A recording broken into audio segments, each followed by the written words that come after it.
When you tie up people like this, do you do like the spanking stuff? Yeah, we can do that too. Wow. We can use our floggers or a paddle. Rhasha always knew the ribbons were watching. They hung from the rafters in her grandmother's house, dozens of them, twisting with the breeze even when the windows were closed. Red, gold, blue, and one that shimmered like oil on water. They weren't decoration. They were guardians. You must never touch them, her grandmother would say, unless you're ready to be tied up. At 7, Rhasha thought it was a game. At 13, a superstition. At 17, standing on the edge of a crumbling reality, she began to believe the ribbons were the only thing that made sense. She had returned to the house on Moonwater Hill after the fire. The city had become a wailing thing, too loud, too broken. Her father, worn out from grief and the silence left by her mother's absence, sent her to stay a while with Grandma Yuda. As if exile could be therapy. Moonwater Hill hadn't changed. The path still smelled of crushed time, the door still creaked like a complaint, and Yuda still wore robes dyed with secrets. But the house felt smaller now. Not in size, spirit. The ribbons, however, had multiplied. There were more than she remembered. Some had taken residence in corners, knotted like sleeping cats. Others danced midair, never tethered to anything visible. She asked Yuda about them on her second day. They come when someone's soul starts splitting, Yuda said, pouring honey tea. It means there's work to be done. That night, Rhasha dreamed of a voice she didn't recognize. You must choose a thread, it whispered. One to bind, one to break. She woke to find a single violet ribbon coiled neatly on her pillow. She didn't scream. She just watched it. It didn't move like a threat, it pulsed. Like a heartbeat.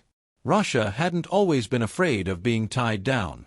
She had once dreamt of being a tether herself, a solid point in other people's storm. But life had a way of unspooling her. She'd trusted someone, once. He'd said gentle things. He'd said forever. He'd meant until. Now, forever felt like a trap. And yet, the ribbon still called to her. Over the weeks, Yuda taught her the old ways. How to stir spirit ink. How to hear a lie in the wind. How to braid intention into cord. Each lesson came with a story. About virgins who whispered to stars, about knots that trapped time, about the lovers of the last chord, two souls who tied themselves together in the before-times so they'd never forget each other through the veils of rebirth. What does virgin mean here? Rhasha asked once, narrowing her eyes. Yuda smiled. Untouched, yes, but not as you think. It means whole. It means yours before anyone else claimed you.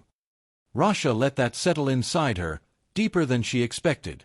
The day the forest howled, Rhasha understood what it meant to be whole. A boy had wandered into the thicket near Moonwater. Younger than her, too thin, barefoot. His name was Kivo. His eyes were milky, he couldn't see, but he knew the way.